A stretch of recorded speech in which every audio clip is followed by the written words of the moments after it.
Assalamualaikum warahmatullahi wabarakatuh. Selamat datang di kanal YouTube Seven Sense Learning Support Center. Perkenalkan, saya Anissa Rizky Andriani, psikolog dan juga founder dari Seven Sense Learning Support Center. Teman-teman, siapa di sini yang nggak butuh sekolah? Atau siapa yang merasa bahwa tanpa sekolah kita sudah bisa jadi orang yang pintar? Oke, saya rasa di sini kita sebagai individu pada dasarnya memerlukan sekolah, kita perlu sekolah gitu. Nah, tapi sebelum saya bahas lebih lanjut, gitu, saya dan tim bahas lebih lanjut, saya mau jelasin sedikit tentang apa pengertian sekolah. Oke, yang dimaksud dengan sekolah itu adalah sebuah lembaga pendidikan yang sifatnya formal, non-formal ataupun informal, yang pendiriannya itu dilakukan oleh negara maupun swasta, dan mereka itu masing-masing memiliki tujuan untuk memberikan pengajaran, mengelola, dan mendidik peserta didik atau yang disebut dengan murid, ya kita yang belajar disebut dengan murid, ataupun juga melalui bimbingan yang diberikan oleh para pendidik atau yang disebut dengan guru. Pendidikan adalah sebuah sarana untuk bisa mencerdaskan kehidupan bangsa seperti yang dicita-citakan oleh founding fathers kita atau perintis kemerdekaan kita.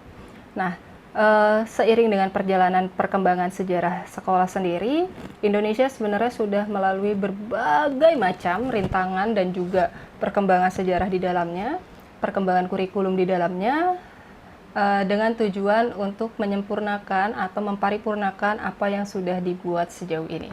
Nah, teman-teman tahu nggak sih bahwa ternyata di Indonesia itu ada beberapa jenis sekolah. Nah, yang pertama ada sekolah nasional. Sekolah nasional ini yang biasanya ditemui oleh teman-teman. Biasanya di dalam sekolah ini mereka sama-sama bahasa pengantarnya itu adalah bahasa Indonesia.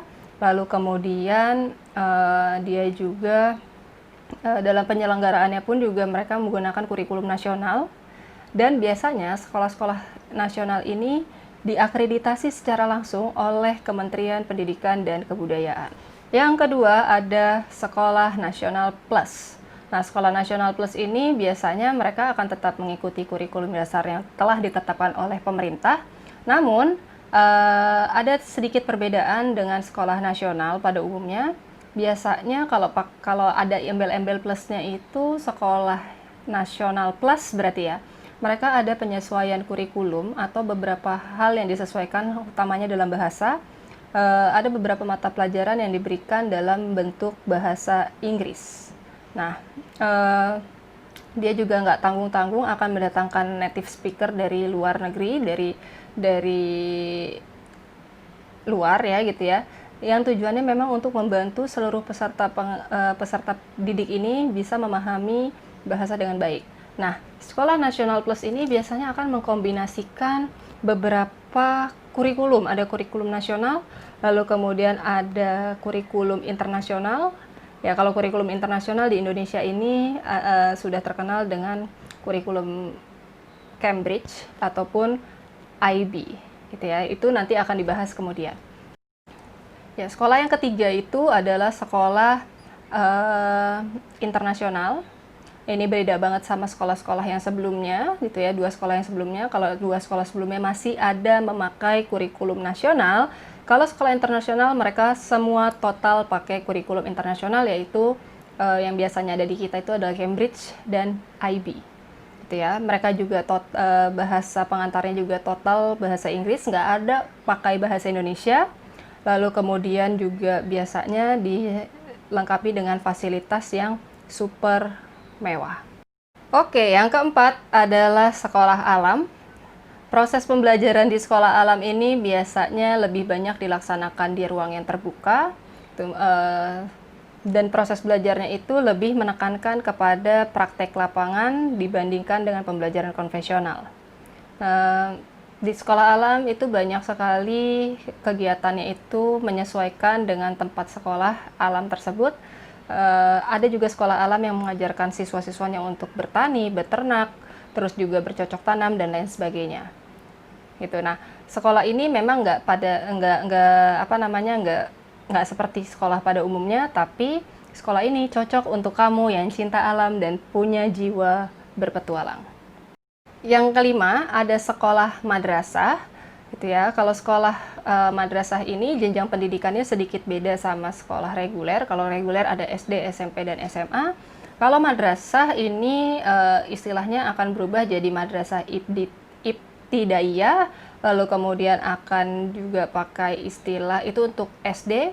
Ada istilah madrasah sanawiyah itu untuk SMP, sama yang terakhir ada madrasah aliyah itu untuk SMA. Apa bedanya madrasah sama sekolah nasional? Mereka itu sama-sama pakai kurikulum nasional, namun kalau di sekolah madrasah itu pembelajarannya akan lebih ditekankan itu konsep-konsep agamisnya. Tuh. Sekolah madrasah ini dinaungi oleh siapa? Oleh Kemendikbud dan juga Kemenak. Jadi mereka mengkombinasikan dua kurikulum dari segi agama dan juga dari segi kurikulum konvensional lainnya. Oke, ada lagi sekolah yang berbasis boarding school, ya, yang sekolah berbasis boarding school atau berasrama. Berarti dalam proses pembelajarannya dia mewajibkan seluruh peserta didiknya untuk tinggal atau menetap di dalam asrama sampai nanti mereka menyelesaikan jenjang pendidikannya. Berikutnya ada juga sekolah rumah atau teman-teman mungkin bisa lebih kenal dengan sebutan homeschooling. Nah, sekolah rumah atau yang sering disebut dengan homeschooling ini menyajikan konsep pendidikan yang berbeda dengan sekolah-sekolah formal lainnya. Itu konsep ini kalau dulu seringkali dinilai buruk karena terlalu mengekang atau tidak memberikan kesempatan untuk anak-anaknya untuk bisa bersosialisasi dengan baik. Namun belakangan ini homeschooling itu semakin menjamur, gitu ya. Kenapa? Karena sepertinya orang tua juga sudah mulai sadar bahwa pendidikan itu tidak hanya perlu dilakukan dalam setting yang formal, tapi bisa dilakukan di rumah atau setting yang sifatnya non formal, gitu. Nah, homeschooling ini dia pakai kurikulum apa? Pakai kurikulum pemerintah, namun proses pembelajarannya diserahkan seluruhnya ke murid-muridnya. Oke, saya rasa di sesi yang sekarang ini saya akan cuman segitu aja kasih taunya. Kalau teman-teman mau tahu lebih banyak lagi, silahkan tunggu updatean dari Seven Sense Learning Support Center berikutnya, karena kami akan menyiapkan materi-materi terkait dengan apa yang sudah saya sebutkan tadi sebelumnya. Untuk informasi lebih lanjut, teman-teman bisa follow Instagram kami, Seven Sense Learning Support Center atau Seven Sense LSC. Nanti bisa cek di sini. Terakhir, jangan lupa untuk subscribe, tekan tombol subscribe-nya. Jangan lupa juga dibunyikan loncengnya supaya teman-teman tahu updatean dari kami. Oke, jangan lupa like, subscribe, comment, and share informasi ini. Semoga bermanfaat. Wassalamualaikum warahmatullahi wabarakatuh.